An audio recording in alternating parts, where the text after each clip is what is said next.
Konnichiwa lads, are you interested in Cerberus in mythology and in the game Hades? Well, stick around, I'm going to talk about our resident woofer, who he is, his origins, his role in mythology, and how he's been translated into this game. As ever, tell me which character you want me to do next in the comments below. If you find this useful, smash that like button. In addition, let me know if I've made any mistakes and subscribe for more lore videos. Okay, let's crack on with Cerberus lads. Cerberus, or the Hound of Hades, is the guard dog of hell. He's forsworn to keep shades in and mortals out. In our case, he's our fluffy friend who's designed to keep us in. He's appeared in other works, such as Dante's Divine Comedy, as the guardian of the third circle of hell, and Dante's Divine Comedy is a good read, worth reading. And he's appeared in Virgil's Aeneid and Georgic's Book 4, another two books worth reading, as the primary guardian of hell. He also appeared in our emo boy Orpheus's failed quest to rescue his wife, so he was useless there too. Surprisingly, Cerberus is useless in all of the things he appears in. The tale of a dog guarding or being involved in the guarding of heaven or hell is seen in a lot of European folklore. A particular example is Dormoth in Welsh mythology, something I'm interested in, obviously, because I'm Welsh, guys, if you didn't know. Cerberus is one of the offspring of Typhon and Echidna, according to Hesiod. Hesiod being the guy who created quite a lot of the genealogical origins for members of the Greek mythos. Typhon and Echidna are the mother and father of all monsters respectively. Cerberus' name in ancient Greek can literally be translated as the death demon of the dark.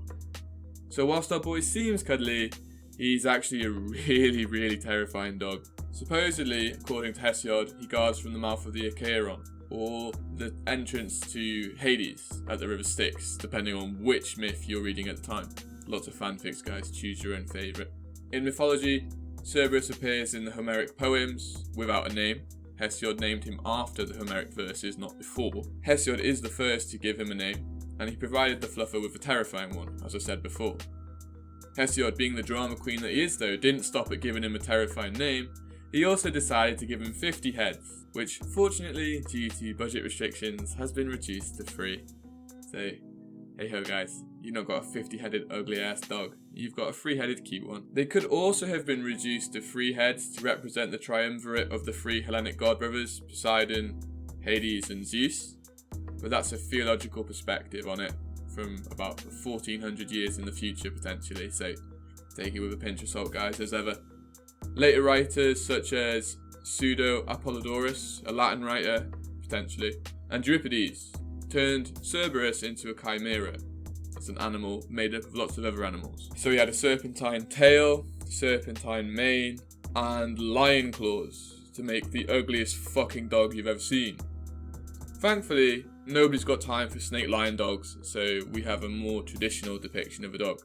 Interestingly, this might also be due to the fact that artists didn't want to draw that shit, so they decided to just draw a 3-headed dog, because it's much easier. Cerberus is involved in Heracles' myth as well, as one of the 12 labours.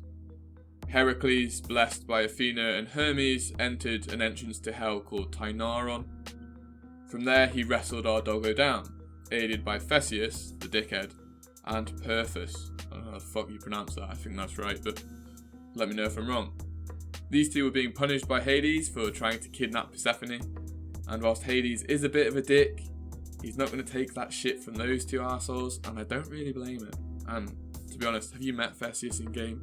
He is a massive dickhead, so he deserved it, to be honest. Heracles, however, either defeating Hades and then stealing Cerberus, or just defeating Cerberus, managed to take him and drag him up to the mortal realm. Again, pick your own fanfic, lads. I leave it open to you. Cerberus was brought above ground and threw up from the shock, supposedly creating the poisonous aconite plants. There's a wonderful bit of useless trivia for you guys, so don't you dare comment and say I don't give you anything. I definitely do. Useless trivia. In game, Cerberus is a 3-headed, swerving servant of his master Hades. We never really see Cerberus interact with anyone other than the chthonic gods, and so I can't really comment on how he interacts externally in comparison to mythology. Because of us, he's always facing inwards towards hell defending there, so we don't really get to sort him out or see anything more about him. He does however bark and shepherd the shades in the Great Hall. Something that obviously we would expect is the guard dog of hell, so that's a nice little rendition. Cerberus is seen to alternate between guarding the entrance to the Styx, which is in keeping with the mythology, or guarding the heart of Tartarus next to Hades, which is not really in keeping with the mythology. The original myth, obviously, as I said before, had him guarding either the mouth of Acheron or guarding the entrance, so whenever he's not there, it's not really similar. In a potentially interesting reference from SuperGiant Games, or a complete coincidence, Cerberus was considered the guardian and punisher of gluttonous sinners. He had a voracious appetite, and whenever he vacates his role when we feed him a satyr sack, it's potentially a really clever reference to the fact that he was supposed to be in charge of gluttonous sinners, and thus was a glutton himself. It could be a complete coincidence though.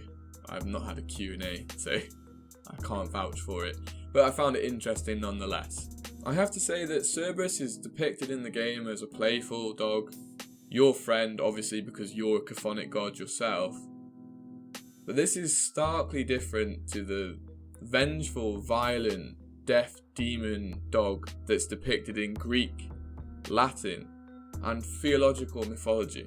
I would hesitate to say personally that it's been translated well into the game. It's obviously starkly different, and they've taken some creative licenses for obvious reasons. These reasons being that the game is actually quite light-hearted, it's moved and interpreted the myths in its own way to an extent, and it does serve to break the sort of painful dialogue with Hades by giving us a little bit of a comedic relief character and someone just to enjoy really existing. We'll have to wait and see how his plotline develops, if it is going to.